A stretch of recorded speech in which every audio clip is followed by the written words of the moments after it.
salaamaaleykum man la Matar Cissé technicien école de football maa ngi leen présenté waat benn atelier encore fi ma commencé nii fi ma taxaw nii mooy que ni kii fii moom benn genre atelier yoon comme genre skating la quoi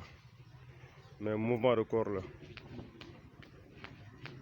gauche droite gauche droite gauche droite après accélération fii ploy guddi nekk moom liggéey bëri mu ngi foofu soo groupé la après accélération aussi foofu aussi am na fin de corps fële scaping la ki ngeen di gis ni entraînement kii sama boy école de football la nekkoon nak moom lu yàgg mais nag cette fois-ci maa ko ji exercice yi quoi tey dañ nekk ni sans ballon mais après dinañ ki waat ak ballon ko après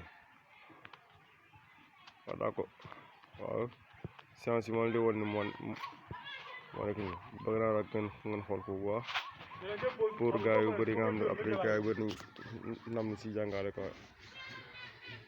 am ngeen xool séance yi bu baax gis ngeen bi nu mel léegi plo yi ni ñu ko tegee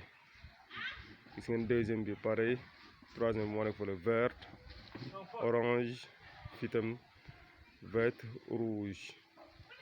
lépp ay séance ga comme ci kër lañ nekk ni instant yi nekkuñu terrain aussi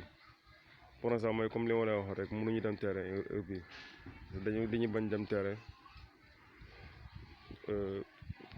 alhamdulilah fekk ñu foofu quoi si je préfère ñu def ko fi benn yoon